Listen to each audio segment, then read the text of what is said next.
The horizon between day and night is a doorway to another world.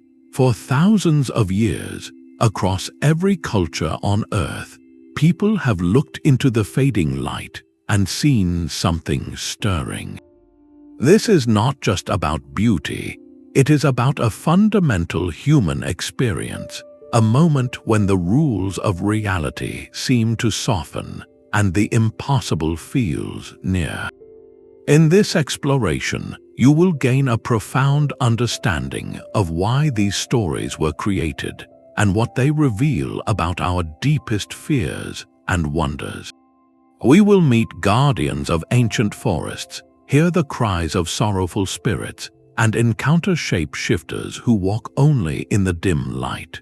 What do these 25 mythic creatures say about our relationship with the unknown? That unique quality of light is not an accident of nature. It is a specific and fleeting phenomenon. During the golden hour, just after sunrise or before sunset, the sun sits low in the sky. Its light travels through a much thicker layer of our atmosphere, scattering the shorter blue and violet wavelengths and allowing the longer, warmer reds, oranges, and yellows to paint the world. This creates a soft, diffused glow that seems to erase harsh edges, making the familiar landscape appear dreamlike and slightly unreal.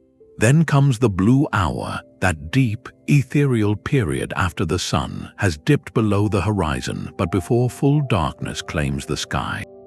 The world is lit by indirect, scattered sunlight, bathing everything in cool, shadowless blues and purples.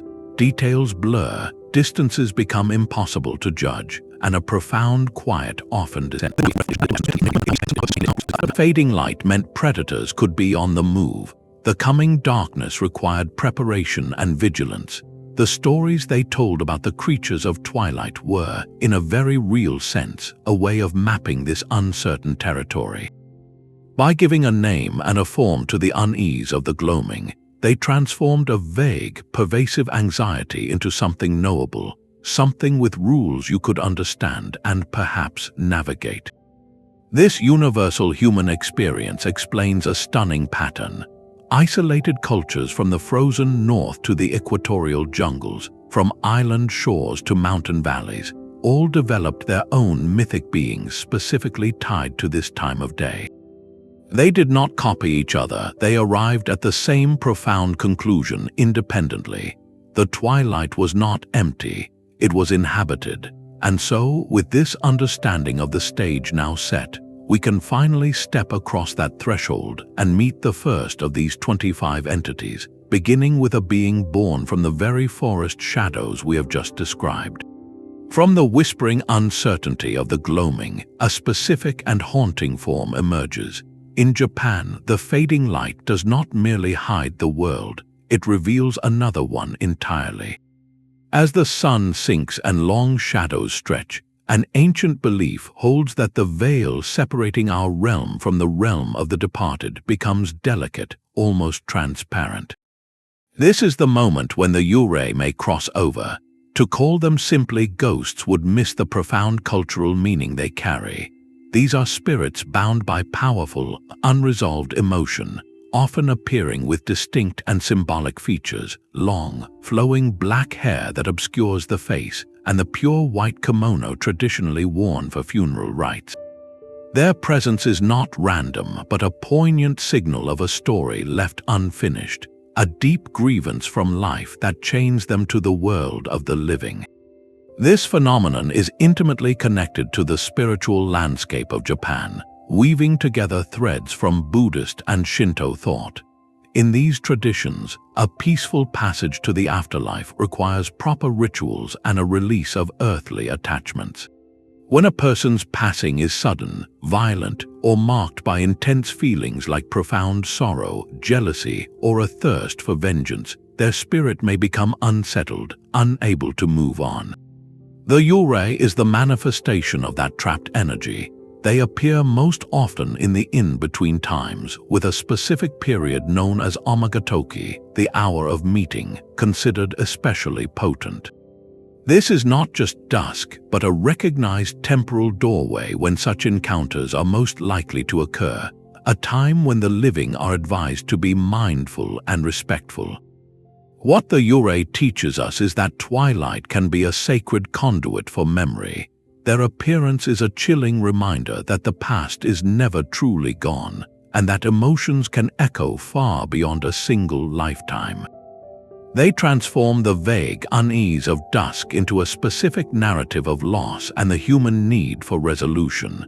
To see a Yūrei was to be confronted with a forgotten promise, an unresolved injustice, or a love severed too abruptly. Their silent, drifting form is a demand for acknowledgement, urging the living to remember, to make peace, or to correct a wrong. In this way, the creature turns the liminal space of twilight into a court of emotional reckoning, where the shadows themselves hold the echoes of stories that still yearn for an end. This idea of twilight as a bridge for spirits is not unique to Japan, but finds a powerful and sorrowful echo in the misty landscapes of another culture, where the air itself is said to weep with the memory of loss. While the Yūrei haunts the spaces shaped by human emotion, another entity awakens where humanity's influence ends, in the deep, untamed heart of the wilderness. Across the vast forests of Eastern Europe, Slavic folklore speaks of a spirit as ancient and changeable as the woods themselves. This is the Leshy, the forest lord, whose very being is tied to the cycle of light. He sleeps while the sun is high, but as the long shadows of dusk creep between the pines and oaks, the Leshy stirs.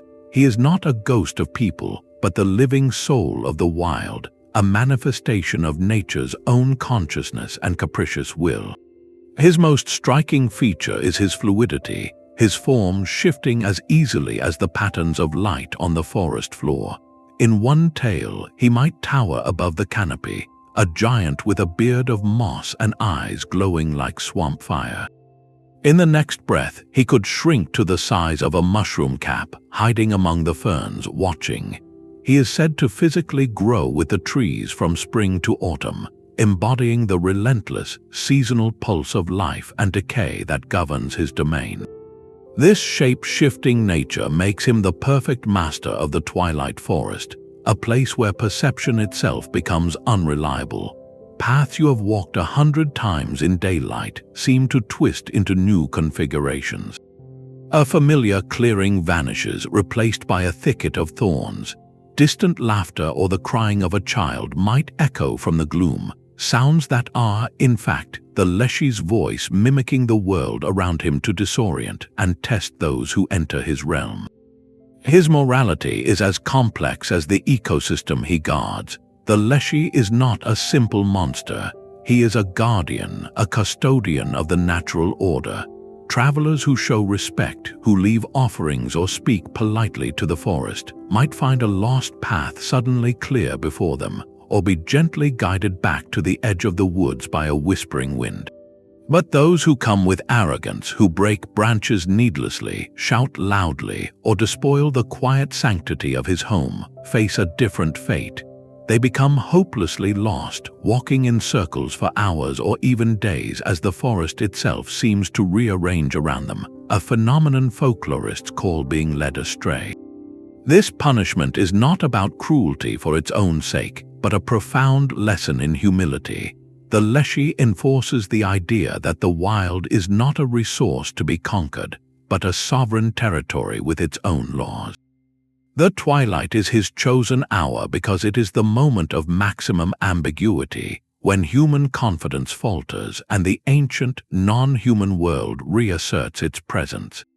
In the failing light, the boundary between a tree and a watching entity, between the wind and a guiding voice, dissolves.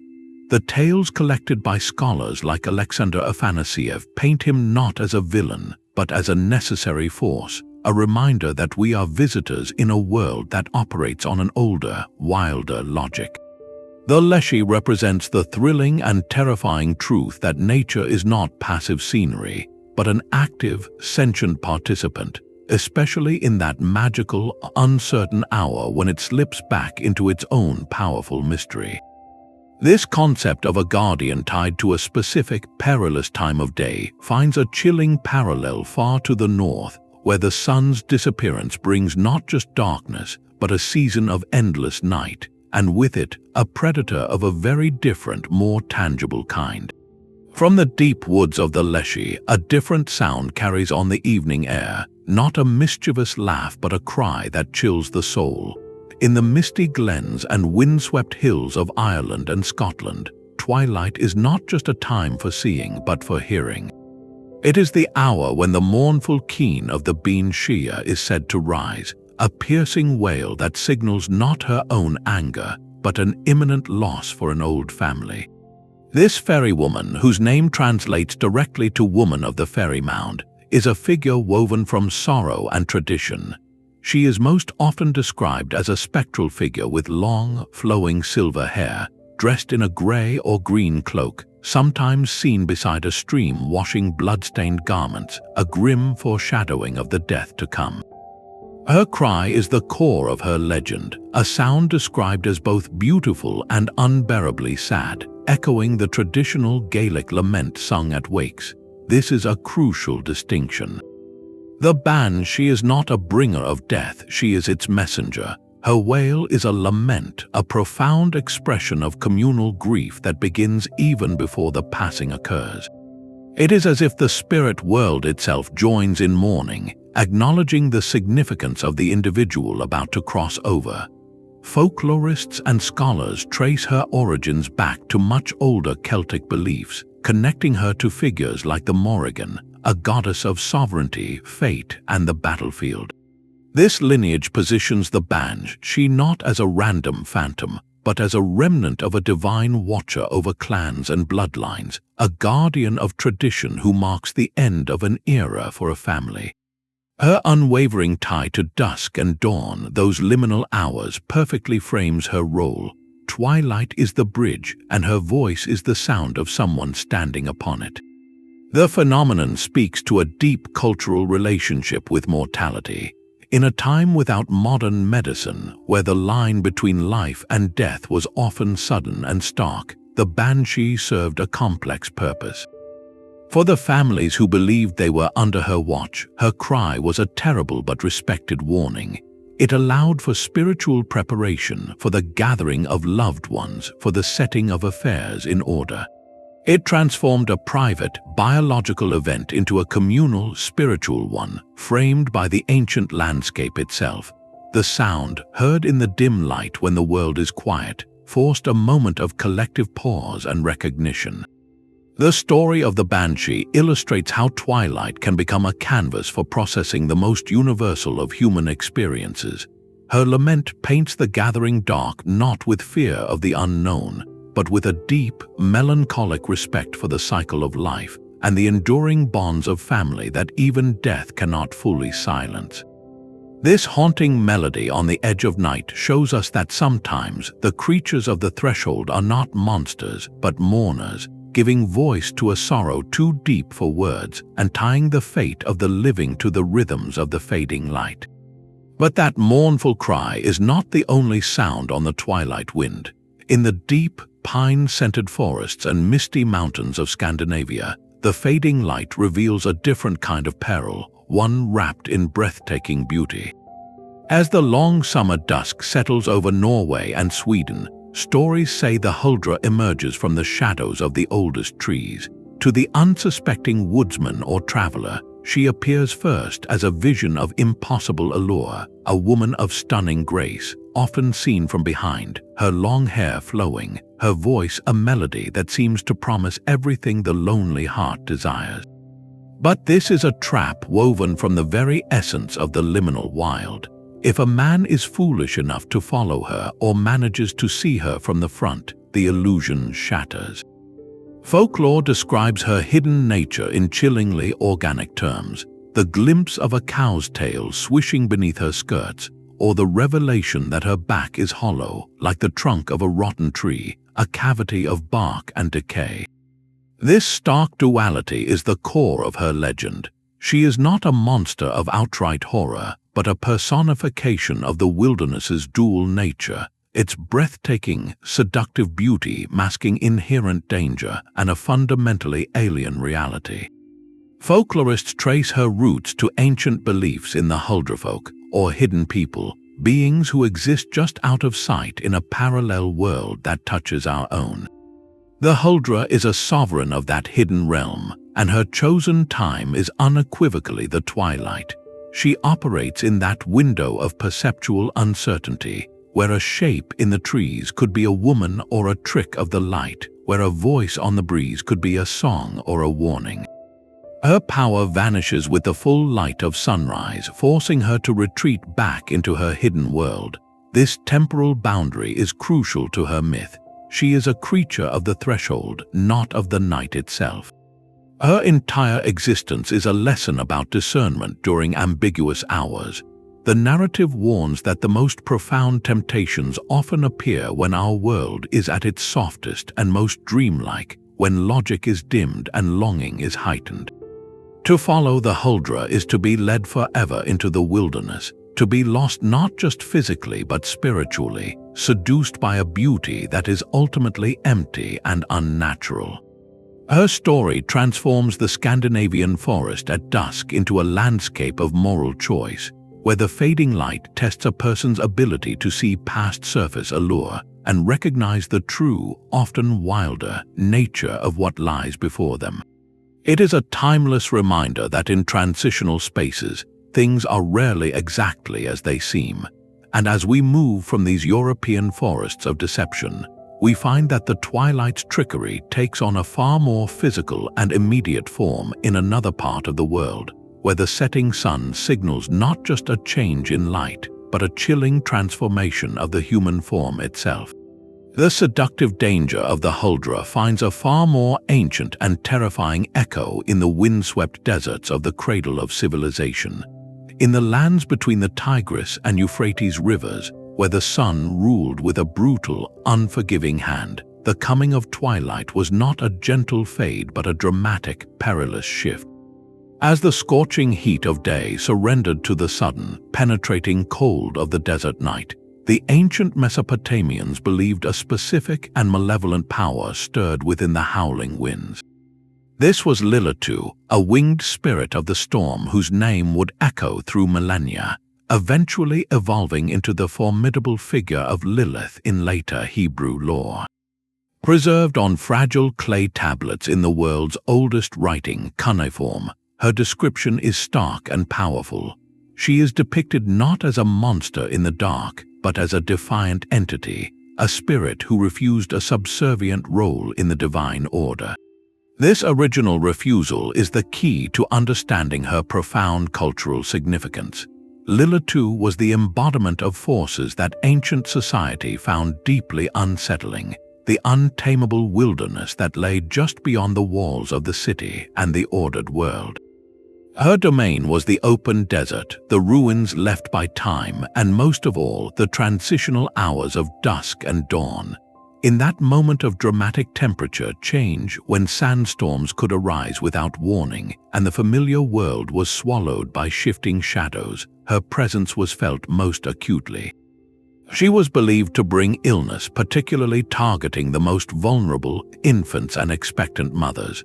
To modern ears, this might sound like simple superstition, but historians and scholars of mythology see a deeper, more poignant narrative at work. Lillitu personified the immense existential anxieties of an early agricultural society. Infant mortality was a heartbreaking reality, and the mysteries of childbirth were fraught with danger. By attributing these tragedies to a specific, knowable entity like Lillitu, the ancient Mesopotamians were attempting to make sense of the incomprehensible. She gave a face and a name to the random cruelties of fate, transforming them from chaotic misfortune into a conflict with a recognizable adversary. This adversary, importantly, was female, powerful, and utterly outside of societal control. Lillitu represents a primal fear of feminine power that operates independently, a force of nature that cannot be domesticated or contained by the structures of temple, palace, or home. Her association with the wind is profoundly telling. The wind is invisible, powerful, capricious, and it touches everything. It can be a gentle breeze or a destructive gale, just as the forces she symbolized could be life-giving or life-taking. The lengthening shadows of the desert twilight were not just an absence of light, they were the physical manifestation of her approach, a creeping reminder that the orderly world of day was a temporary shelter against the ancient, wild, and unpredictable powers that forever encircled it. In Lillitu, we see how Twilight mythology can encapsulate humanity's oldest struggles, not just with the dark, but with the terrifying fragility of life and the awe-inspiring, untamed forces that govern it. Yet the fear of the hidden predator is not confined to the ancient deserts. In the vibrant archipelago nation of the Philippines, the setting sun triggers a transformation far more intimate and chilling. Here, Twilight does not merely invite spirits or wild guardians, it peels back the very skin of humanity itself. This is the hour of the Aswang, a creature whose legend is so pervasive it has become a category encompassing various regional monsters, all united by a singular, dreadful trait. By day, the Aswang might be your neighbor, a vendor in the market, even a beautiful woman with a warm smile. But as the last light bleeds from the sky, a terrible change begins. The most common and visceral description involves the creature's internal anatomy becoming a tool of flight. Its tongue elongates into a thin, probing straw, and in a grotesque inversion of nature, its intestines unravel to form leathery wings, allowing it to sail silently through the darkening air. Its prey is specific and deeply symbolic, targeting expectant mothers and the unborn, or those weakened by illness. Folklorist Maximo Ramos spent decades documenting these stories, noting how the Aswang is not just a monster in the woods, but a profound social metaphor. The terror it inspires is the fear of betrayal from within. In a close-knit community where everyone knows each other, the idea that the person sharing your meal could, at dusk, become your predator is a narrative of ultimate distrust. This transforms the communal act of evening, a time for family and rest, into a period of intense vigilance.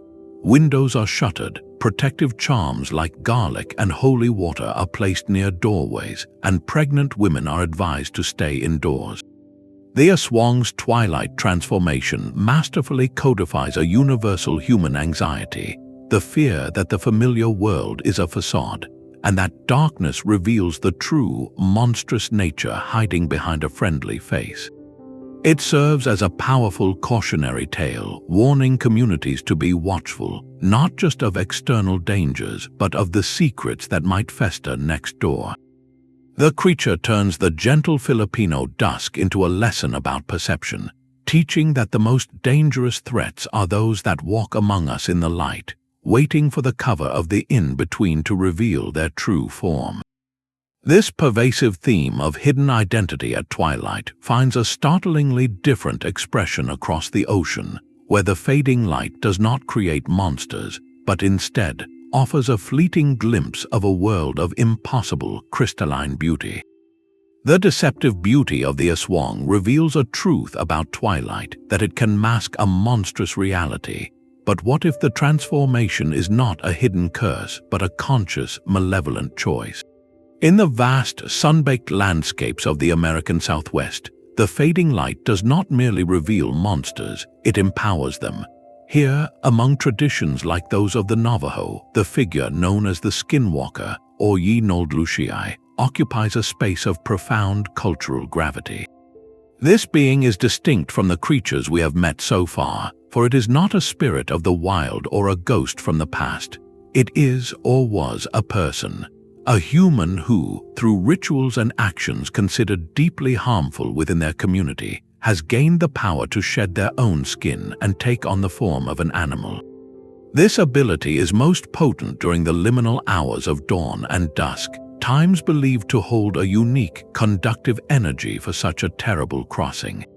The twilight is not just a backdrop for the Skinwalker, it is the essential medium for its power, the thin moment when the boundary between human and beast is permeable enough to be violently torn open.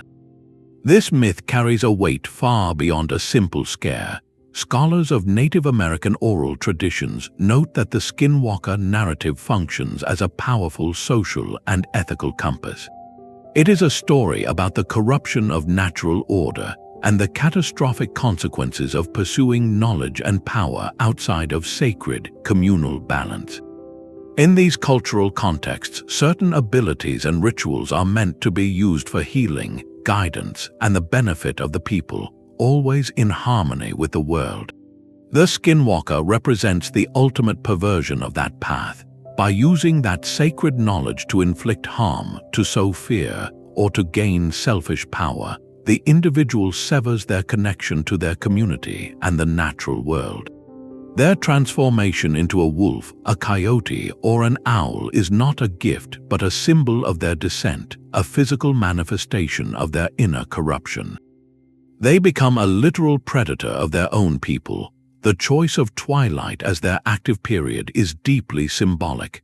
Dawn and dusk are moments of prayer, of reflection, of greeting and thanking the sun. They are sacred transitions. For a skinwalker to operate then is a direct violation of that sanctity, a pollution of a holy time. It turns a period of communal peace into one of heightened danger and vigilance. Stories describe unsettling encounters: a coyote that stands too upright, an owl with human eyes moving with an uncanny intelligence at the edge of the firelight. These are not random animal sightings but calculated invasions, reminders that the greatest threats can arise from a betrayal of sacred trust. The narrative serves as a solemn warning about the cost of forbidden pursuits and the responsibility that comes with knowledge. It teaches that power, when divorced from wisdom and respect, does not elevate the individual, but instead strips them of their humanity, leaving a hollow, predatory shape that can only move in the shadows between worlds. This chilling concept of a human will perverting the natural order finds a startling contrast in the next creature, a being that is not a corruption of nature, but its most exquisite and fleeting masterpiece, appearing only when the light is just right. The concept of a predator wearing a beautiful face finds its ancient archetype in the crossroads of the classical world. As the sun dipped below the horizon in ancient Greece, a specific and profound danger was believed to stir, sent by a goddess whose very domain was the in-between. This was the Empusa, a shape-shifting demon from the retinue of Hecate, the formidable mistress of magic, ghosts, and perhaps most importantly, Crossroads. Hecate was a liminal deity, worshipped not in grand temples under the noon sun, but at the meeting of three roads, often during the dark of the new moon, a time of pure potential and profound obscurity. The Empusa, as her emissary, was a creature of that same transitional power, appearing most often in the twilight, an hour so closely associated with Hecate it was simply called her time. Her appearance was a masterclass in unsettling duality. She might manifest as a woman of stunning allure, beckoning a lonely traveler with promises of companionship.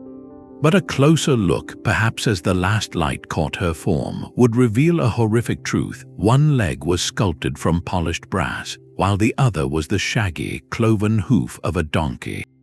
This grotesque asymmetry was a physical clue, a warning that this beautiful figure was fundamentally unnatural, a composite being of seduction and bestial hunger.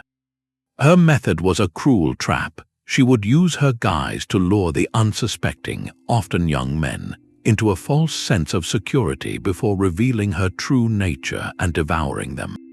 On the surface, this is a classic monster story, but scholars of mythology see a far richer allegory at work. The Empusa is not merely a roadside terror, she is the embodiment of a deadly mistake made in poor light. Her chosen stage, the crossroads at twilight, is powerfully symbolic. A crossroads is a literal point of decision, where one must choose a path with uncertain consequences. Twilight is the time of uncertain perception, where details are blurred and judgment can be clouded. The Empusa represents the peril that awaits when we make crucial choices under such conditions, when we are led by superficial allure rather than clear sight and wisdom. Her mismatched legs speak to a fractured reality, a beautiful promise built upon an unstable, monstrous foundation. The story served as a cultural caution, teaching that moments of transition and decision require heightened discernment. Just as a traveler should not trust a strange figure at a lonely crossroads in the failing light, a person should not make life-altering choices based on glamorous appearances or when their own vision, literal or metaphorical, is compromised. The Empusa transforms the Greek dusk into a landscape of moral and existential testing, where every shadow could hide a fatal deception, and the only true protection is the light of one's own careful judgment. This ancient warning about deceptive paths finds a fascinating parallel far to the east, where the twilight does not hide a monster, but reveals an entire kingdom of spirits engaged in the most ordinary of activities, blurring the line between our world and theirs completely.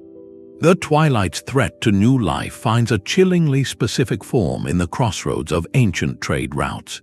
In the rich tapestry of Persian and Azerbaijani folklore, the period following childbirth was not a time of simple rest but of heightened, sacred vigilance.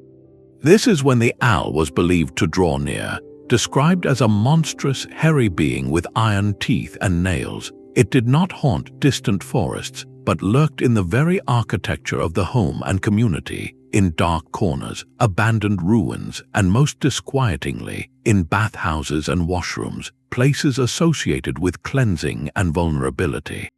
Its singular purpose was to prey upon pregnant women and to steal newborns, with its power peaking during the twilight hours and the long night following a birth. To modern understanding, this myth serves as a poignant, heartbreaking window into the realities of the ancient world. Stillbirths and infant mortality were tragic and common occurrences, often without clear medical explanation. The figure of the owl gave a tangible shape to that invisible, incomprehensible loss. It transformed a random, devastating event into a narrative with a villain, a logic, and importantly, a set of defenses. Families would engage in protective rituals, keeping lights burning, placing iron knives or the Holy Quran near the mother and child, and maintaining a watchful presence throughout the vulnerable night. The owl's deep association with twilight is profoundly symbolic. Birth itself is the ultimate liminal event, a precarious transition from one state of being to another. The mother exists between life and a form of it, the newborn between the world of the womb and the world of air. Dusk, that time between the safety of day and the unknowns of night, mirrors this fragile threshold perfectly. The creature personifies the ancient, universal anxiety that the most joyful of transitions could be intercepted by unseen, malevolent forces. It is not merely a monster of darkness, but a spectral predator of change itself, waiting in the dim light where life is at its most miraculous and its most defenseless. In giving this fear a name and a form, the myth provided a way for communities to channel their love and concern into concrete action, surrounding new life with a circle of light and watchfulness against the shadows that seemed to hunger for it. This profound link between twilight and the peril of new beginnings shows us that these stories often guarded the most sacred and vulnerable moments of human experience, casting the fading light not just as a time of fear, but as a time for fierce and loving protection. The profound vulnerability of new life in the twilight finds a different kind of peril on the lonely heights of another landscape. In the mist-shrouded mountains of Wales, the failing light does not threaten a single home, but anyone daring to cross its wild, high passes. Here, the wind carries whispers of the Gwyllion, beings who embody the very hostility of the untamed peak. Described as ugly, malevolent fairy hags, they are not mere nuisances but active agents of misfortune, haunting the narrow sheep tracks and crumbling ridges specifically as dusk descends. Their appearance is itself a warning, a visual representation of the landscape's harsh and unforgiving nature. Unlike the beautiful, deceptive Huldra, the Gwyllion offer no allure, only a raw, unsettling presence meant to terrify. They are spirits of pure place, their malevolence as much a part of the mountain as the scree and the sudden drop. Their primary activity is misdirection, causing a traveler to lose the path, to step blindly toward a cliff edge, or to wander in circles until exhaustion or exposure takes hold. On the surface, this is a classic tale of a monster lying in wait, but folklorists see a deeper, more practical wisdom encoded within the fear. The myth of the Gwyllion is a powerful narrative tool for explaining very real, all too common tragedies.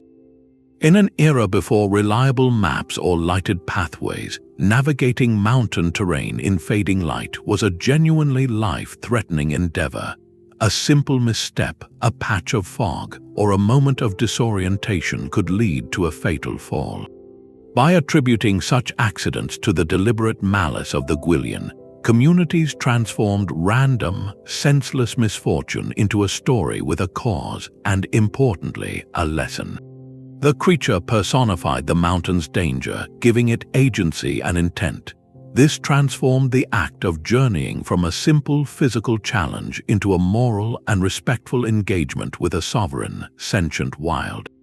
The story warned that to travel through such a liminal space, a geographic threshold between valley and peak, during a liminal time, the Twilight, was to enter a realm with its own rules and guardians. It taught preparedness, respect, and caution. To venture out as the light failed without proper knowledge or care was not just risky, it was an affront to the spirits of the place, an invitation for the Gwyllion to lead you astray.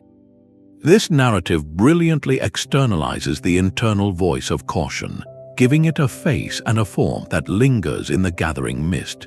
It turns the natural anxiety of a dangerous hike into a tangible folklore, a shared cultural understanding that some paths are not meant to be walked when the world is caught between day and night. The Gwyllion remind us that in many traditions, the wilderness is not a passive backdrop, but a conscious, watching entity, and its judgment is often felt most sharply in the ambiguous hour when the path ahead disappears into shadow. The harsh judgment of the mountain spirits reveals a truth that twilight can be a time of reckoning, and in the folklore of the Indian subcontinent, this reckoning takes on a deeply human and sorrowful form. Here, the fading light becomes a canvas for a very specific and profound grief, giving rise to the Churel. She is not a random phantom, but a spirit born from a tragic and culturally significant circumstance, the passing of a woman during pregnancy or childbirth, particularly when that passing is linked to injustice, neglect, or profound sorrow. Her appearance is marked by a chilling and symbolic detail. Her feet are said to be turned backwards. This is not a random grotesquerie, but a powerful folkloric signal. It represents a life path violently reversed, a journey into motherhood that ended in a devastating return, a spirit forever walking away from the natural order of life and death. She is most often encountered in liminal spaces, at crossroads where choices are made, or in cemeteries where one world meets another, and always during the twilight hours. In these stories, she uses her guise, often appearing as a beautiful woman from the front, to lure men who cross her path, leading them to their doom as an act of vengeance for the suffering she endured. To understand the Churel is to look beyond the surface of a ghost story. Folklorists and cultural scholars interpret her narrative as a profound and often heartbreaking social commentary. In historical contexts where the voices of women could be easily silenced, especially regarding the hardships surrounding childbirth, the Churel becomes a terrifying outlet for that suppressed anguish. She gives a supernatural voice and agency to pain that society might have overlooked or been unwilling to acknowledge. Her vengeance is not portrayed as random evil, but as a direct consequence, a supernatural echo of a very real human failing. The creature ties the transitional time of day directly to the ultimate human transition, but one shrouded in taboo and deep sorrow. Her story served as a stark communal warning about the consequences of mistreatment and neglect, a reminder that unresolved grief and injustice do not simply vanish, but can linger, transforming with the fading light into a force that demands to be heard. The Churel transforms the Indian twilight into a space for remembering the forgotten, where the shadows themselves hold the memory of silenced stories, and the cooling air carries a lesson about compassion, respect, and the long echo of a life cut tragically short. The sorrowful vengeance of the Churel reveals a spirit born from human injustice, but in the heart of the world's greatest rainforest, the guardian is born from the land itself. Brazil's Curupira is not a ghost of people, but the living, breathing soul of the Amazon. This entity, central to Tupi-Guarani folklore, is described with features that immediately signal its otherworldly purpose. Its hair burns a fiery red, like the embers of a forest fire, and most strikingly, its feet are turned completely backwards. This anatomical reversal is a brilliant piece of folkloric design. It means that the tracks the Curupira leaves seem to lead one way, while it is actually traveling in the opposite direction. For any hunter or logger foolish enough to try and follow its trail, this guarantees a swift and profound disorientation. The Curupira's power peaks at the liminal hours of dawn and dusk, the precise moments when the rhythms of the jungle undergo a dramatic shift. As diurnal creatures settle and nocturnal ones stir, as the light slants through the canopy in long, golden shafts that transform the forest floor into a mosaic of light and impenetrable shadow, the rules change. This is when the guardian is most active and most vigilant. Its primary tools are not claws or fangs, but sound and illusion. It is a master of mimicry, perfectly imitating the calls of birds, the cries of lost children, or the shouts of a companion to lure those who mean harm deeper into the trackless wilderness. A hunter might hear his own friend's voice calling for help from just beyond a thicket, only to find nothing there, and then realize he has no idea which way he came. The forest itself seems to close in, paths vanish, and familiar landmarks become unrecognizable. Anthropologists and scholars of indigenous belief systems see the Curupira not as a simple monster story, but as a profound ecological narrative codified into myth. It functions as the spiritual equivalent of a game warden, an embodiment of the forest's own complex defense mechanisms. In a world where survival depended on understanding and respecting the environment, the Curupira myth taught essential, non-negotiable rules. It enforced taboos against overhunting, especially of pregnant females or young animals. It punished those who burned trees without cause or took more than they needed from the ecosystem. The creature's fiery appearance connects it to the most destructive force the forest knows, fire, making it a walking warning against the ultimate act of disrespect.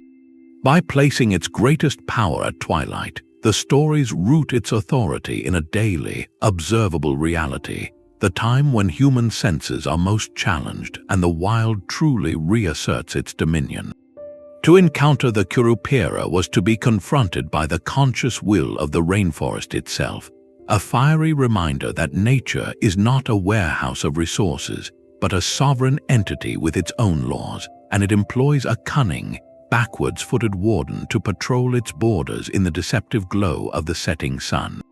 This idea of a landscape fighting back through illusion finds a haunting parallel in the cold, foggy highlands of another continent, where the very ground is said to open up and swallow the unwary. From the living, fiery guardian of the forest, we cross to a creature born from the exact opposite principle, a being of profound stagnation.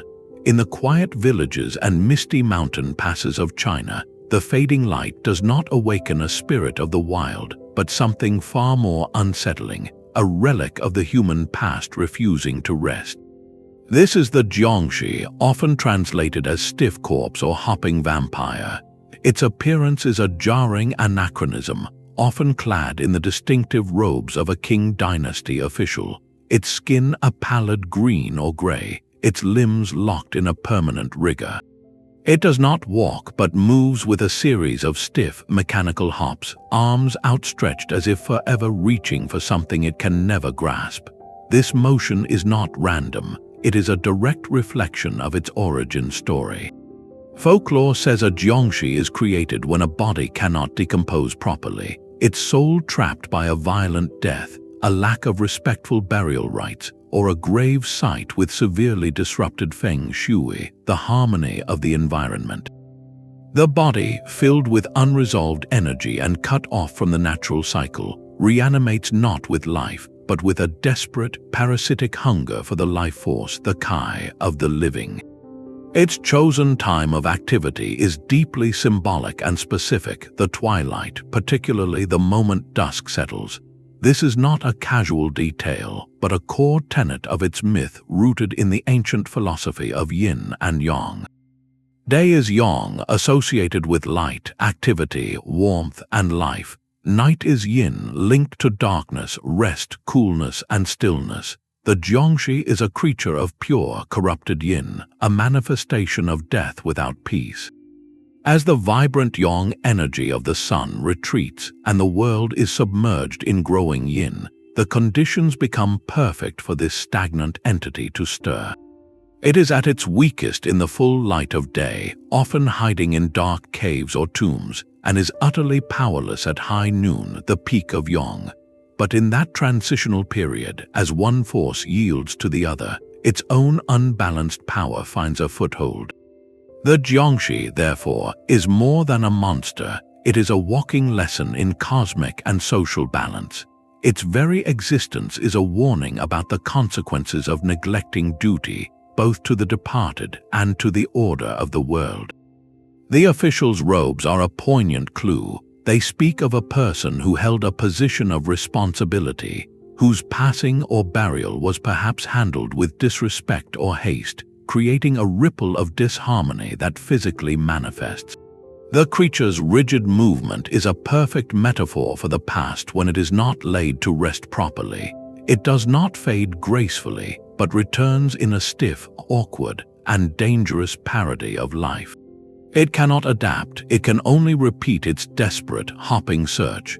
To encounter a Jiangshi at dusk was to confront a failure of ritual, a crack in the careful structure of respect that held the world of the living and the dead in balance.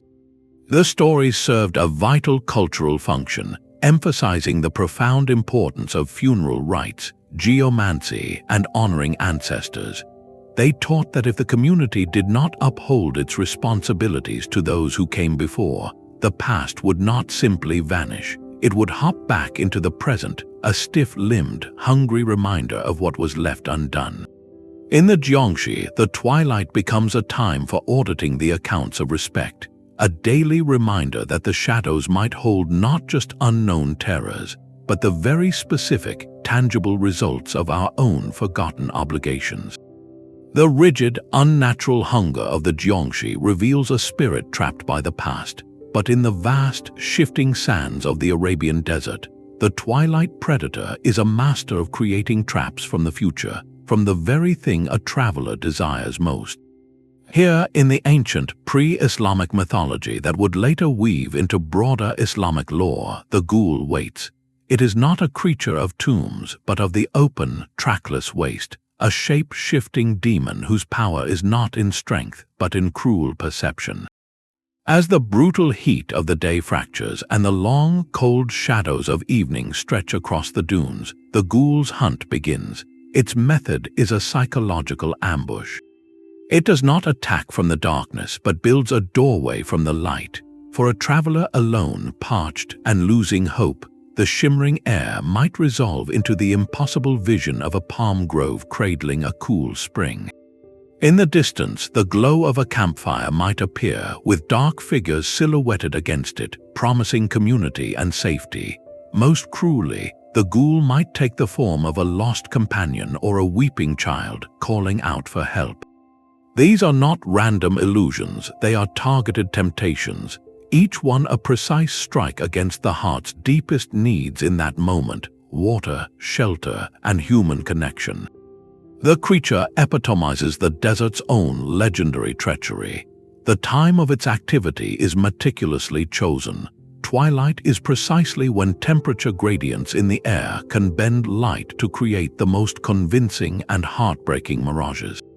The world itself becomes a liar, and the Ghoul is the consciousness that weaponizes that natural deception. It represents the ultimate betrayal of expectation, where the mind's own hopeful projections are twisted into a snare. To follow the beautiful vision is to be led not to salvation, but into a secluded gully or a dead-end canyon where the illusion vanishes, leaving the victim utterly disoriented and at the monster's mercy. This narrative transforms the transitional evening into a profound test of will and discernment. The Ghoul preys on loneliness, desperation, and the very human tendency to see what we wish to see, especially when our senses are strained and our judgment is fatigued. The stories served as a vital survival lesson for a culture built on long-distance trade and travel across lethal terrain. They taught that in the liminal desert twilight, when the world turns soft and dreamlike, the greatest danger might be the answer to your most fervent prayer. The Ghoul was a folkloric embodiment of a harsh truth. In a landscape that offered no second chances, hope itself could be the deadliest mirage of all. This creature of cruel illusion shows us that the twilight does not only reveal hidden monsters, it can actively craft them from our own deepest yearnings, turning the fading light into a mirror that reflects our vulnerabilities back at us with predatory intent. The cruel illusions of the desert twilight show how a landscape can weaponize perception, but in the far north, the land itself possesses a different, more patient kind of magic. For the Inuit peoples across the Arctic, twilight is not a fleeting moment but a prolonged season, a time when the sun skirts the horizon for hours, casting the world in a perpetual, soft glow that erases the horizon and turns snow and ice into a single, shimmering plain. In this luminous, disorienting expanse, the Ijiraq waits. This is not a monster of violence, but a spirit of profound and permanent disappearance. Described as a shapeshifter, it is most often invisible to adults, its presence felt only in the unsettling quiet that follows a child's sudden, inexplicable absence. The stories say it does not harm the children it takes, but instead hides them away in secret folds of the landscape, in cracks between rocks or pockets within the tundra, where they are lost forever, becoming part of the unseen world. This narrative is a direct, powerful response to the unique geography of the Arctic. In that vast, featureless terrain under the long twilight, distances are impossible to judge. A small hillock 100 paces away can look like a distant mountain, and a child wandering just out of sight behind a snowdrift can vanish as if swallowed by the earth itself. The Ijiraq personifies that terrifyingly swift and silent act of the land itself. It gives a conscious form to the very real, ever-present danger of becoming lost in a place where every direction looks the same, and the light offers no reliable shadows to guide you home. The creature's shape-shifting ability mirrors the landscape's own fluidity under the low sun, where mirages are common and solid ground can appear to shimmer like water. More than a simple cautionary tale, the Ijiraq embodies a deep cultural understanding of the environment as a sentient, powerful entity. The Arctic is not a passive setting for human life, but an active, sometimes capricious participant. By attributing a child's disappearance to the Ijiraq, the stories frame the event not as random misfortune or parental failure, but as an encounter with the conscious will of the world itself. This transforms a personal tragedy into a narrative that reinforces respect for the immense, unknowable power of the land. It teaches vigilance and awareness, reminding everyone that in the prolonged, dreamlike twilight, the familiar rules of perception are suspended, and the boundary between the visible world and a hidden, parallel one grows dangerously thin. The Ijiraq is ultimately a mythic explanation for the awe and disorientation inherent in that stark, beautiful environment. a reminder that some places are so vast and mysterious that they create their own guardians of the threshold, spirits who do not haunt the dark but dwell in the endless deceptive light. The deceptive light of the Arctic twilight shows how a landscape can hide its secrets, but in the misty glens of Scotland, the water itself becomes a predator wearing a beautiful disguise. Along the shores of lochs and the banks of rushing rivers, as the day's last light turns the surface to liquid gold and shadow, the Kelpie waits. This shape-shifting spirit of Scottish folklore has one favored form, a magnificent horse, often black as peat or white as sea foam, its mane and tail dripping with waterweed. It stands calmly by the water's edge, a seemingly providential gift for a weary traveler facing a long journey home in the fading light. The trap is both simple and devastating. Once a person mounts the creature, its hide becomes adhesive, its gentleness vanishes, and it charges with terrible speed into the deepest part of the water, dragging the rider to a watery end. In other tales, the Kelpie takes a human form, that of a handsome, sorrowful man, to lure the compassionate or the lonely closer to the treacherous edge. The great folklorist John Francis Campbell, collecting stories in the 19th century, documented numerous local accounts of this being, noting how its legend was woven into the very geography, with certain pools and fords known as the Kelpie's haunt. The creature's choice of twilight is a masterstroke of predatory logic. As daylight fails, visibility near water becomes especially poor, mist rises, and reflections distort the boundary between solid ground and deep water. What seems a sturdy bank may be a soft, crumbling edge. What looks like a calm pool may conceal a sudden drop. The Kelpie capitalizes on this sensory uncertainty. It turns the daily, peaceful act of crossing a stream or skirting a loch at day's end into a moment of lethal risk. On a deeper level, the Kelpie is a profound symbol of the hidden dangers within seemingly placid and beautiful environments. The Scottish landscape, for all its breathtaking beauty, is notoriously unforgiving, its weather changeable, its waters cold and swift. The Kelpie personifies that inherent, seductive danger.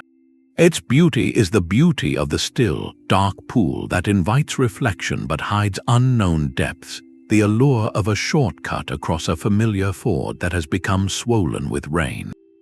The creature embodies the seductive pull of the unknown, the temptation to trust a moment of good fortune without questioning its source, especially when one is tired, alone, and the world is slipping into shadow. The stories served as a vital, visceral warning to communities living intimately with these waterways, teaching respect for the power of the loch and the river, and cautioning against the folly of accepting easy solutions when the light is failing. The Kelpie's lesson is timeless. In transitional spaces, whether of time or terrain, the most appealing path can be the most perilous, a truth as clear and as cold as Scottish water in the dusk. The Kelpie's lesson about water's deceptive beauty finds a powerful echo in a culture where the sky itself was a sacred text. For the Aztec people, the setting sun was not just a daily event, but a profound cosmic drama, a daily descent into the underworld. And in that golden light, they believed a very specific and honored group of spirits made their own descent. These were the Cihuateteo, whose very name means divine women. Their origin story is one of immense cultural gravity. In Aztec society, women who passed away during the sacred act of childbirth were accorded the highest honor, their sacrifice considered equal to that of a warrior who fell on the battlefield. They were not mourned as victims, but venerated as women who had fought a great battle, their spirits believed to accompany the sun from its zenith at noon to its rest in the western sky each afternoon. This association with the west, the place of the setting sun, directly tied them to the twilight. It was believed that on 5 specific, unlucky days in the Aztec calendar, these powerful spirits would descend to Earth at Crossroads, those classic liminal spaces where paths and choices meet. Their appearance was marked by a potent duality. On one hand, they were revered as sacred figures, mothers who had given everything. On the other, their touch was said to bring misfortune, illness, or to sometimes lead children astray. This seeming contradiction is the key to understanding their profound role. The Cihuateteo embodied the terrifying and awesome power of a sacred transition. Childbirth itself is the ultimate threshold, a moment of immense potential and immense peril where life emerges from the boundary between worlds. By dying in that moment, these women became eternal guardians of that threshold. Their twilight descent during the sun's own transition mirrored their own eternal state, caught between the mortal world they left and the divine status they had earned.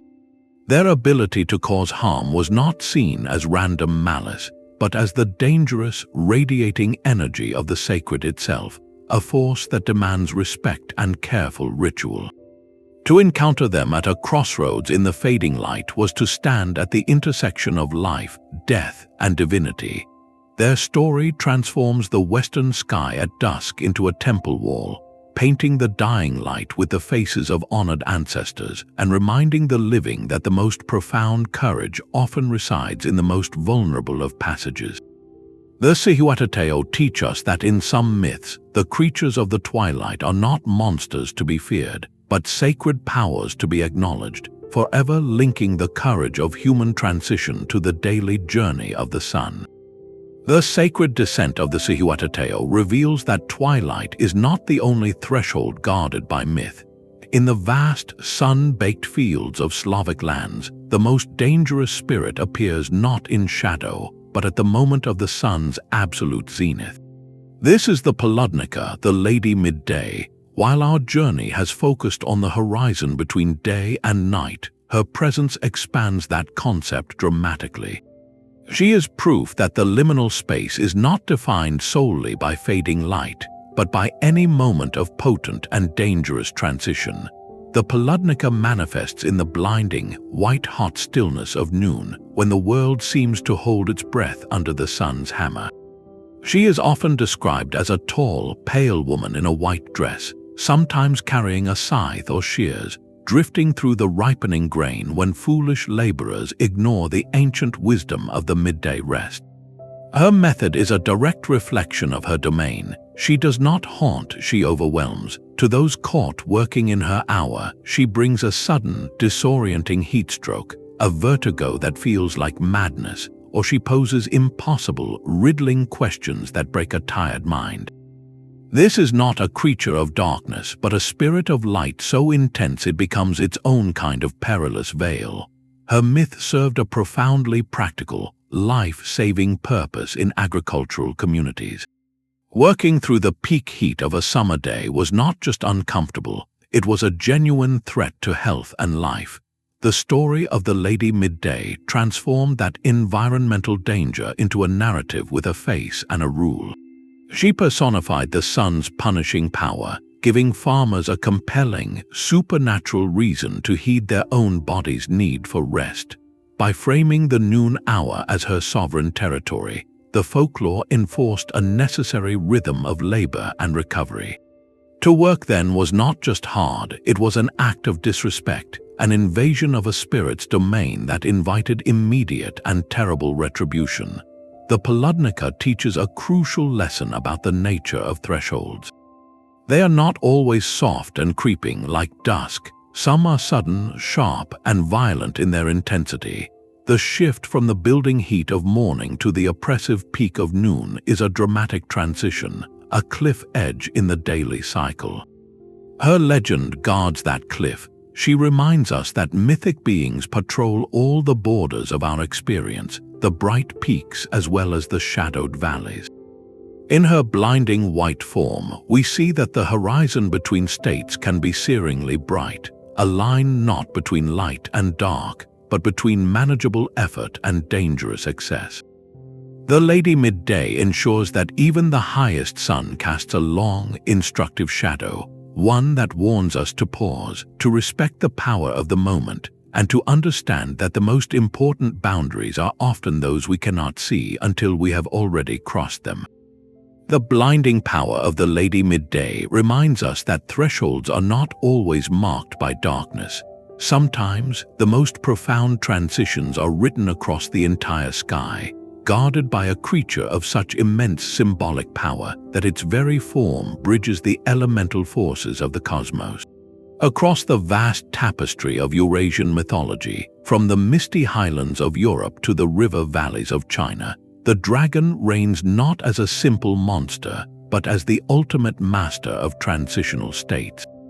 While not confined solely to the hour of dusk, its entire mythic being is woven from the fabric of celestial change. These great serpents are consistently described as dwelling in places that defy simple categorization, deep within mountain caves that are neither fully of the earth nor fully passages to the underworld, or coiled at the bottom of lakes that act as mirrors to the sky.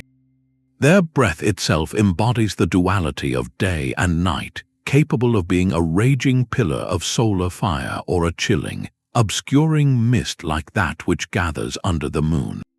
This connection to fundamental opposites makes the dragon a living symbol of the horizon's daily drama. In Chinese tradition, this link is explicit and revered. The dragon is not a creature of destruction, but a benevolent sovereign of weather and water, the very forces that transform the sky from a clear blue expanse to a brooding canopy of storm clouds. It controls the rain that nourishes and the floods that reshape, its movement through the heavens directly causing the transitions between drought and deluge, between stillness and tempest. To see the gathering clouds of a summer evening was, in a sense, to witness the dragon stirring in its celestial realm.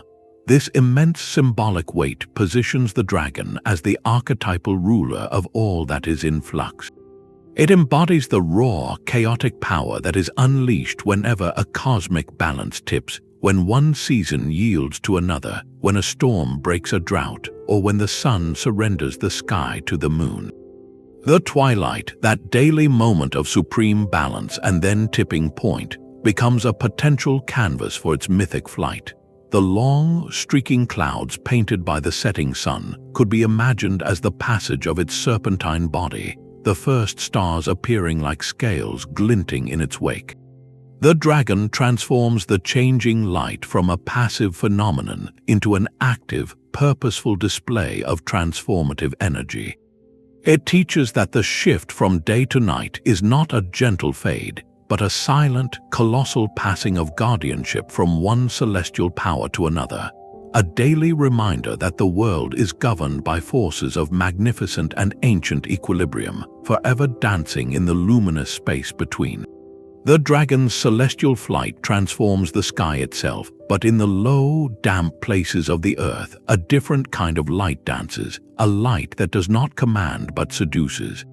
In the bogs and marshes of England, Ireland, and indeed across the world, the fading light reveals not a creature but a promise.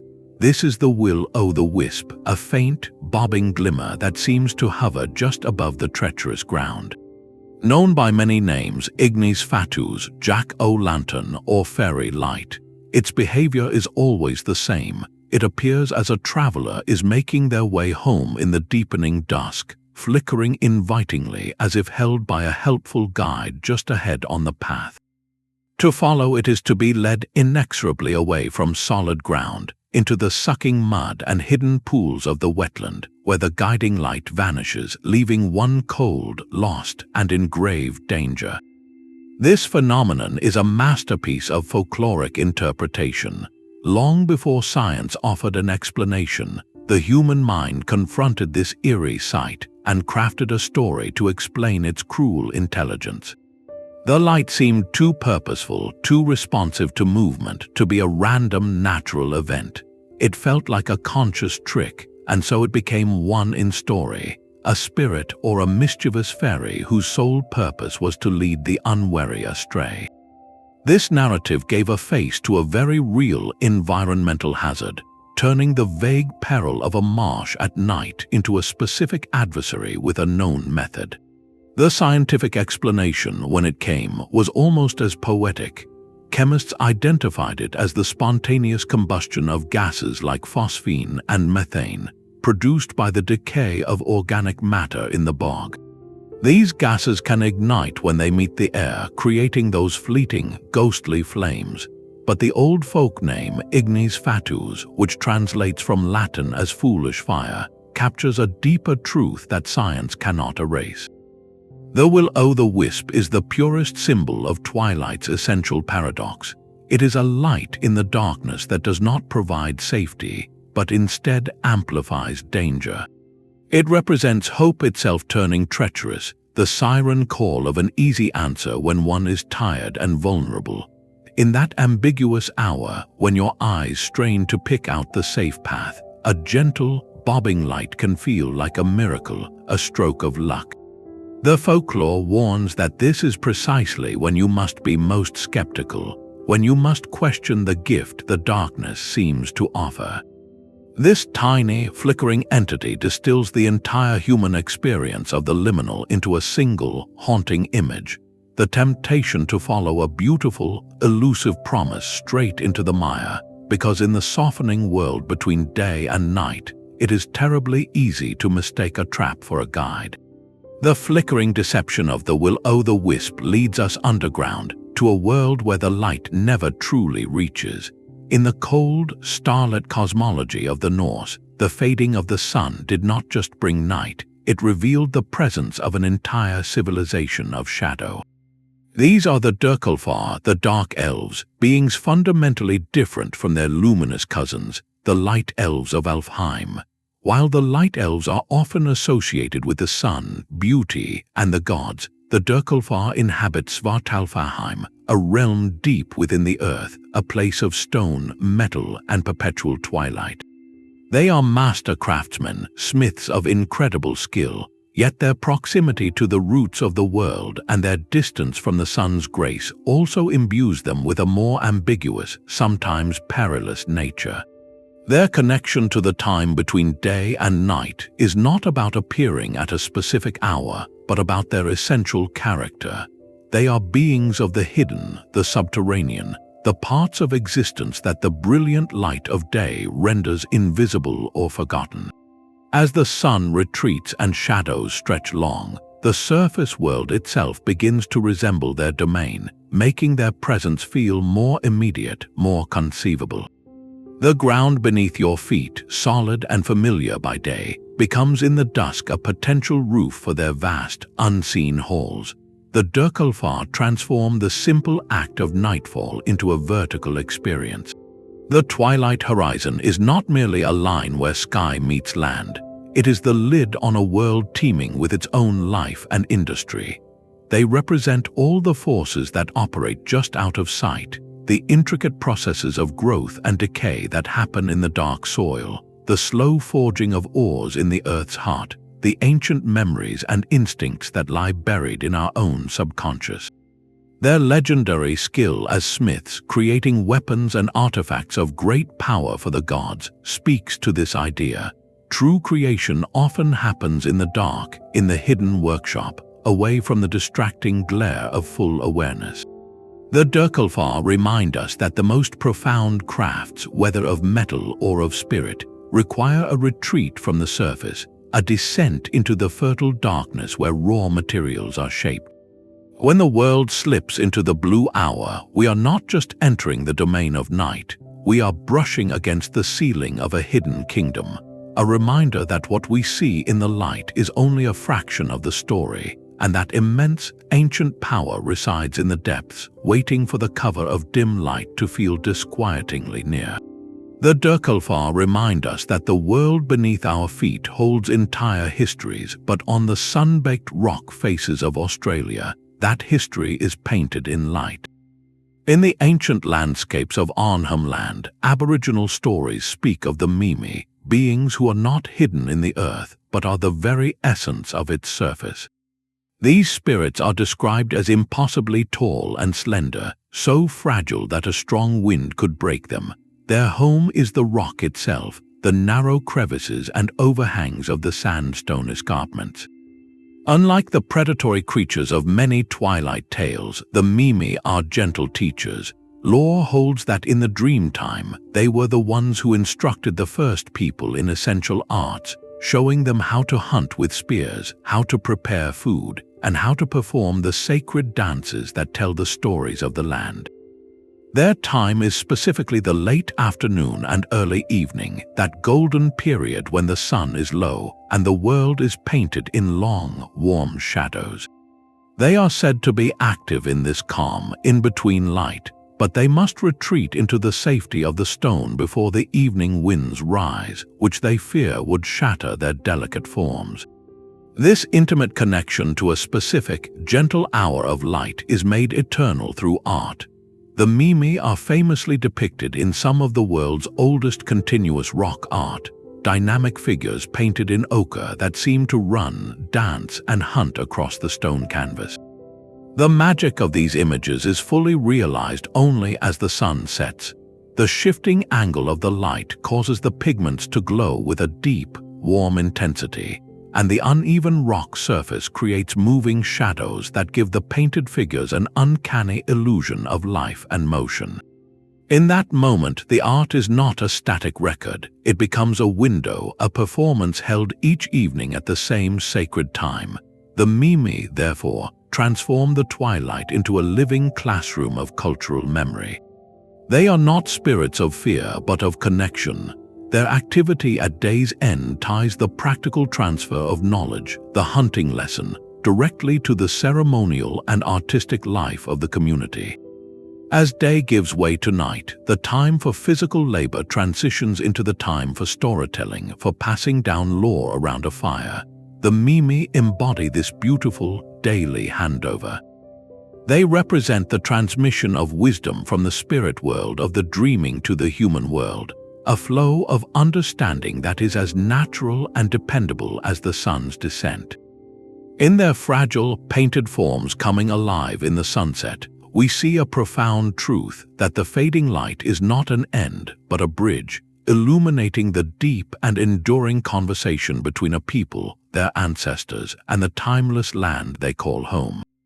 The Mimi's gentle lessons painted in sunset glow remind us that twilight can be a teacher, but on the roof of the world, the fading light reveals a student of a very different kind. High in the thin air of the Himalayas, where the sun's retreat is swift and the shadows of peaks stretch for miles, the legend of the Yeti, known locally as the Migoi, finds its breath. Reports of this large, bipedal, and powerfully built creature almost universally place its fleeting appearances in the dim, transitional light of dawn or dusk, as it moves through silent forests and across treacherous high mountain passes. This consistent detail is not an accident of storytelling, but the core of the creature's enduring power. The Yeti exists in a perceptual borderland more remote than any we have yet explored, a space between the known catalogue of earthly fauna and the pure realm of myth. In the brilliant, unobstructed sunlight of midday, the high Himalayas are a place of stark, undeniable reality, a brutal and beautiful geography of rock and ice. But in the twilight, that clarity dissolves. Distances compress, gray rock formations can resemble hunched figures, and the swirling mists play tricks on the eyes. It is in this sensory ambiguity that the legend breathes. The poor light does not hide the Yeti, it creates the conditions for its possibility. When our primary sense, sight, becomes unreliable at the edge of day, the mind must interpret incomplete data, and in that gap, ancient templates of fear and wonder rush in. The creature becomes the ultimate placeholder for the unknown of the remote wilderness. For centuries, the vast, inaccessible valleys and icy slopes of the Himalayas were literal blank spaces on the map, realms of pure speculation. The Yeti filled that blank not as a monster, but as a necessary mystery, a tangible form for all the questions that such an imposing, unconquered landscape naturally provokes. What could survive in such a place beyond the reach of human villages? What ancient forms of life might have adapted to the eternal cold? The Twilight Association masterfully frames this. As the known world of the sunlit valley sinks into shadow, the unknown world of the high peaks descends, felt more than seen. The Migoi is the shadow of that unknown given a shape, a silhouette moving just at the limit of vision where the path disappears into the mist. It represents the human mind grappling with the sheer scale and isolation of nature, insisting that even in the most desolate places, something must be watching back from the gathering dark. The Yeti is less a creature of fear and more a creature of profound curiosity, a mythic hypothesis born each evening in the long, blue shadows of the tallest peaks on Earth. The shadow of the unknown cast long by the Yeti is not always a silent presence. Sometimes it speaks with a laugh that echoes from every corner of the world. If there is a single, universal archetype perfectly suited to the horizon between day and night, it is the trickster. From the Norse god Loki weaving schemes in the halls of Asgard, to the West African spider Anansi spinning tales and traps, to Coyote trotting across the plains of Native American lore, these figures are not monsters of the dark. They are something far more fundamental, the living embodiment of chaos, change, and the essential breaking of boundaries. This makes the ambiguous light of Twilight their natural and preferred stage. The trickster does not simply appear at dusk, they are born from its very logic. They are the personification of the in-between, the conscious force that slips through the crack when one cosmic order yields to another, when the strict rules of day loosen and the different rules of night have not yet tightened. Their entire purpose is to challenge fixed systems, to poke at the arrogance of certainty, and in doing so, to shatter old realities so that new ones can emerge. Consider the classic trickster tale. It often begins in a moment of stability, a village at peace, a god confident in their power, a law considered unbreakable. The trickster enters not with a roar but with a sly suggestion, a clever ruse, or an absurd request. They might steal the sun, trick a giant, or convince a community that up is down. The resulting chaos is not mere destruction for its own sake, though it can be painful. It is a violent, often hilarious, act of creative destruction. The old, rigid way is proven fragile, and in the scramble to restore balance, something new, more adaptable, and more insightful is often discovered. This is why the Twilight is their habitat. It is the daily proof that the world is not a fixed place, but a continual negotiation between opposing forces. In that soft, deceptive light, the trickster finds their greatest power because it is the hour when perception is already fluid, when the normal categories of true and false, possible and impossible, are deliciously blurred. They use that ambiguity as a tool.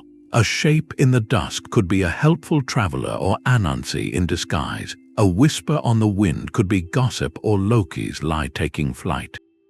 The lesson is never straightforward. It arrives wrapped in embarrassment, loss, or uproarious laughter, teaching through experience rather than decree. The trickster myth forces a culture or an individual to practice adaptability. It celebrates quick thinking, creative problem solving, and the wisdom of questioning authority. In a world that is, as Twilight reminds us every single day, in a constant state of transition, rigid thinking is a vulnerability. The trickster is the anti-monster of the gloaming. While a Banshee warns of fate or a Leshy guards territory, the trickster offers no clear warning and guards no border except the border of complacency. They remind us that the most profound changes often begin not with a battle cry, but with a mischievous smile in the half-light, a subtle nudge that sends the whole carefully ordered world tumbling into a new, unexpected, and ultimately more interesting shape. The trickster's laughter fades into a new kind of static, one that hums not from the wind, but from the glow of a monitor in a darkened room. Our 25th and final creature does not emerge from ancient forests or desert winds, but from the most recent chapter in humanity's oldest habit, storytelling. This is the Slender Man, a tall, impossibly thin figure in a featureless black suit, his face a blank expanse, his limbs often elongating into tendrils. He is a modern myth born not around a campfire but on an internet forum in 2009, the collaborative creation of countless users adding details, images, and stories.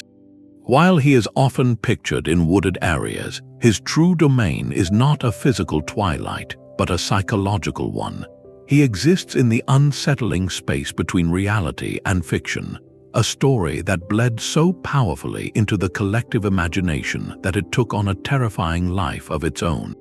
His appearance is often preceded by glitches, static, and the distortion of technology, marking him as a spirit of the digital age.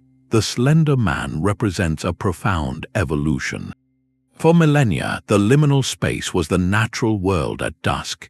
Now it is also the interface between the digital and the real. The moment a child or teenager sits alone in a dark room, illuminated only by the screen, a state of consciousness that is neither fully here nor there.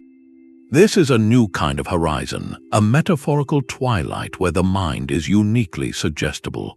His genesis through collaborative online creation shows that our myth-making instinct has not vanished. It has simply migrated and adapted.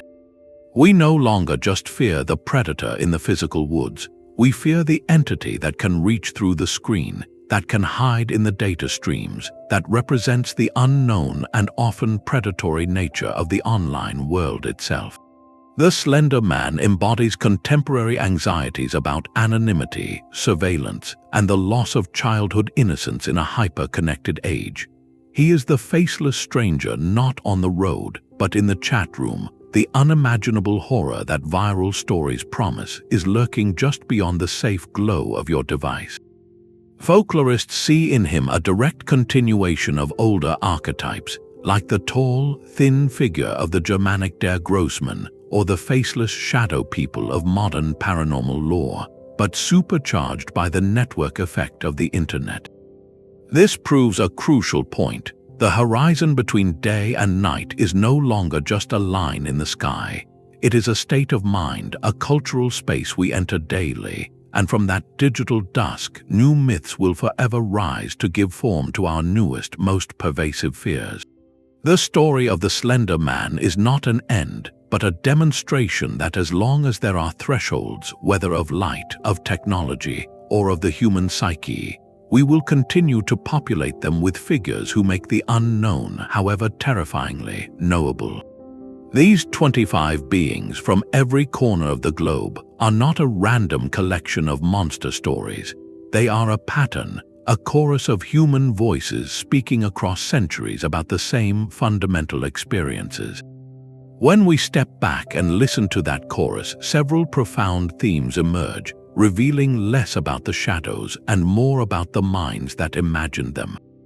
The most consistent thread is anxiety, the deep-seated human unease with change and the unknown. Twilight is the world in transition, and transition is inherently risky.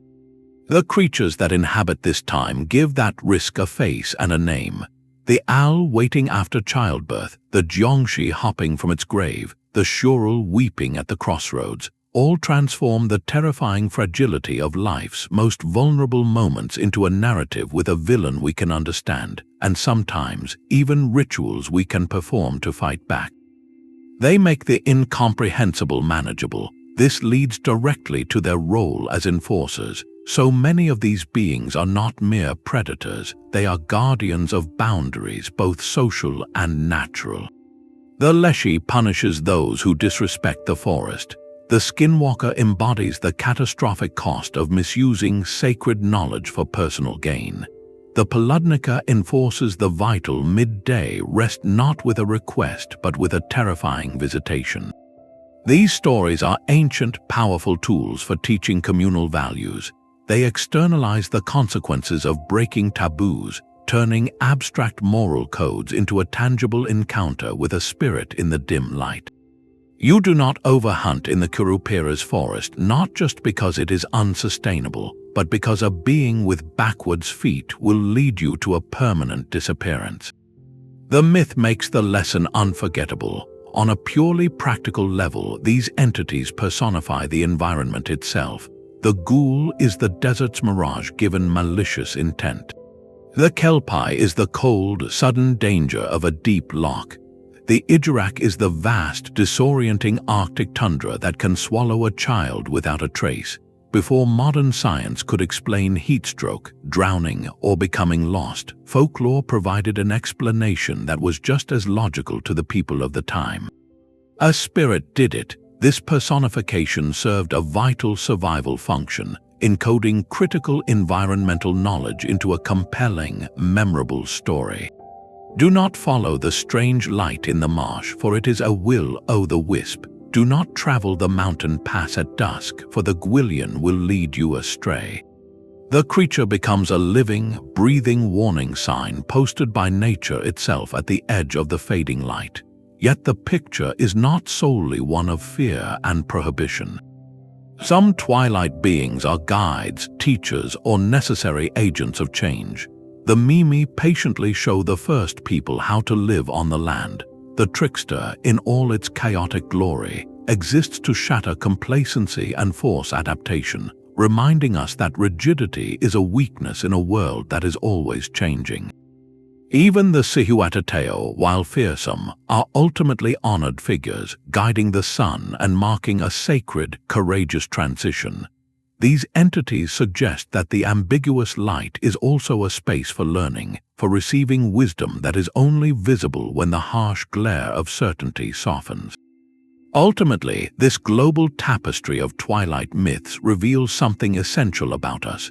The horizon between day and night is more than a celestial event. It is one of humanity's oldest and most powerful metaphors. It is the fundamental concept we use to explore every boundary we encounter, the border between life and what comes after, between the safety of the village and the danger of the wild, between what we know for sure and the vast ocean of what we do not. These stories are a profound testament to the human mind's refusal to accept emptiness.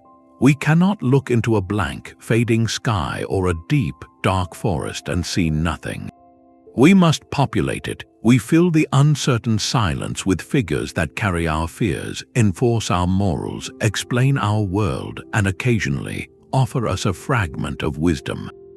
They are the stories we tell ourselves when the light is too poor to see clearly, and in their myriad forms, they show us not the monsters that wait in the dark, but the brilliant, creative, and deeply human light we shine into it. That tapestry of Twilight stories is not just a record of what we fear, but a map of how we think. Every culture in every era has used these narratives as a kind of psychological and social toolkit. When we listen closely to these 25 voices, a remarkable pattern emerges. These are not random monsters, they are carefully crafted instruments for navigating the most challenging aspects of existence. They transform the abstract terror of the unknown into a figure with rules, a story you can tell, and sometimes a ritual you can perform. The creature becomes a container for the chaos, allowing a community to say, "This is what loss looks like. This is what disrespect to the forest feels like. This is the shape of a temptation that leads to ruin." By giving a name to the shadow, they gave themselves a way to speak about it, to warn their children, and to feel a measure of control over the uncontrollable transition from day into night. This is the true magic of the myths. They are a testament to human resilience and creativity, a way of building a fire of understanding against the encroaching dark. They remind us that our ancestors were not merely afraid of the dusk, they were in deep, poetic conversation with it. They looked at the fading light and saw not an emptiness to be feared, but a canvas upon which to project their deepest questions about life, death, nature, and community. The Yūrei asks how we honor those who left with unfinished business. The Curupira demands how we show respect to a living world. The trickster challenges what we think we know for certain. Each being is a chapter in a global, eternal conversation about what it means to be human in a world that is constantly changing, constantly revealing and concealing itself. So the next time you find yourself pausing at a window as the day ends, watching the world soften into blues and golds, consider the legacy of that moment. You are standing on the oldest stage in human history. That light has been falling the same way for millennia, and in its glow, people have always seen more than just shadows. They have seen teachers, guardians, mourners, and tricksters, all emerging from the horizon to impart their ancient lessons. What we choose to see in that light today is part of that continuing story. Perhaps it is a moment for quiet reflection, a respect for the natural rhythm, or simply an appreciation for beauty. But now, you carry with you the knowledge that you are part of a tradition much larger than yourself, a lineage of wonder that has always looked into the twilight and imagined what might be looking back. We would love to hear which of these 25 beings resonated most with you, or if there is a twilight legend from your own heritage or imagination that you hold dear. Share your stories in the comments below, and if you enjoyed this journey to the horizon between worlds, subscribe to join us as we explore more of history's greatest mysteries and myths. Thank you for watching.